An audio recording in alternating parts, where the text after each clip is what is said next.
The experienced teacher knows what can go wrong and thus knows what to do to lessen the likelihood that it will go wrong. In the next few minutes, you, the new teacher, will learn a few things about what can be your greatest ally, the parent.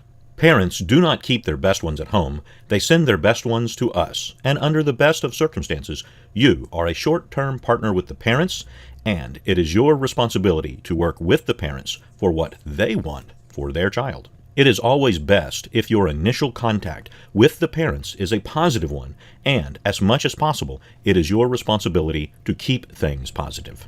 In round numbers, here is the breakdown. About 1/3 of the parents are on your side, and they have the ability to be helpful with helping their child grow and mature under your tutelage. About 1/3 of the parents are on your side with helping their child move toward being a more responsible adult. But this third of the parent, or parents, do not have the tools or resources to be very helpful. They want to be helpful, but they just don't know how. These are the parents with whom you can build a good and supportive relationship to help their child learn, grow, and mature. What this means is that 2/3 of the parents are already on the same side as you are. You are here to help the child learn, grow, and mature, and so are the parents. The other 1/3 of the parents that are out there are either distracted or uninvolved with their children for many different reasons that are beyond your control. These are the students that need our love and support more than ever, and these are normally the students who are the most difficult to encourage. Again, keep in mind that 2/3 of the parents want to be helpful. Unfortunately, you will not have much interaction with the first third, the parents who want to be helpful and who can be helpful, because in almost all cases, the students whom they have sent are on track. The second third are the parents who need your help, and it is your responsibility to help them learn. This group is eager to help, but they just don't know how. The remaining third are the parents who are most likely the ones that you will never meet. They will not return requests to visit with them. Almost always, it is because all that they have ever heard from the school is how bad their child is, and besides, they are distracted by other things. There is a way that you can reach these parents, and it sometimes works. I will go over that in just a moment.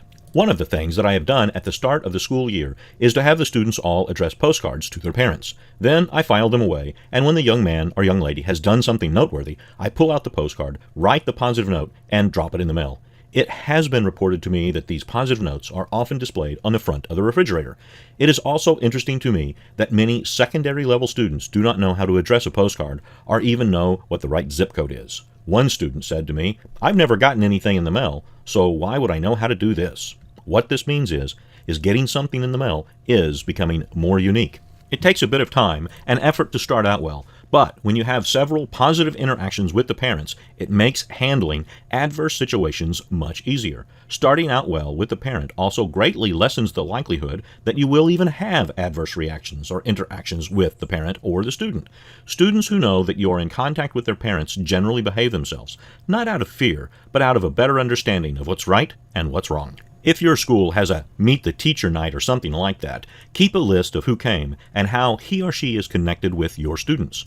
I consult that list before I make contact with the parent. If I have already met with the parent, even if I don't remember it, I will include this in our conversation with the parent. I say something like, "Didn't we meet at Meet the Teacher Night?" When it is a phone call that I have to make to the parent, I first make sure that I have reached the parent at a good time. I don't just start out with the reason why I called. I say, "This is Alan Morris from the school. Have I reached you at a bad time?" I then go on and say, "I have some concerns and I would like to discuss them with you. When would be a good time?" Because it is highly possible that now is not a good time. Keep your focus on the behavior and not on the student, and I strongly encourage you to never discuss another student with anyone other than the parent or guardian of that student. Win the parent over with it is the behavior that needs to be addressed, and it is the behavior that needs to be changed.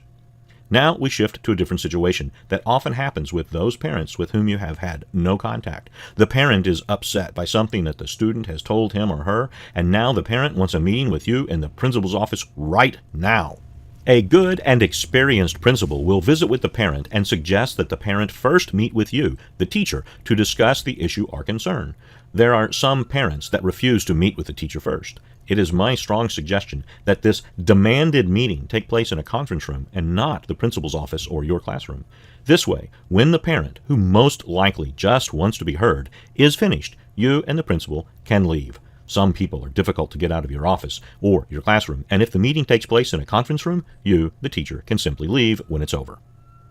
It is unfortunate that there are those very few parents who are not interested in what is right and best for their child, but who just want to be heard.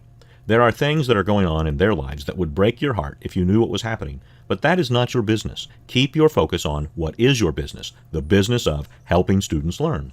Do not let the parents drag you into the personal problems, though many will try. Now I will address how to possibly reach the parent who does not respond to your outreach. You know, the distracted parent. Find something positive to say to the parent and do it in writing. Almost always your note will get to the parent, and almost always the parent will not respond. The parent has a different priority than getting involved with his or her child. The parent could be dealing with struggles that would break your heart if you knew about them. Sending a positive note home could be the best thing that the parent has received in days, but the parent might not have the tools or resources to respond. Just keep doing the right thing because it is the right thing to do. Later, should you cross paths with the parent, you will have set in place a positive start. In short, reach out. Make contact with the parents of your students, but don't expect that all of them will respond. Just keep doing the right thing. Please share this video with anyone whom you believe would like to see it. If you have comments to make, please make them in the comment section below, even if they are counter to what I have said. Consider subscribing to the channel, and to get notices when new videos are added, click on the little bell. Your comments, questions, and suggestions are welcome, encouraged, and always appreciated. You can write to me at teamteachvideos@gmail.com.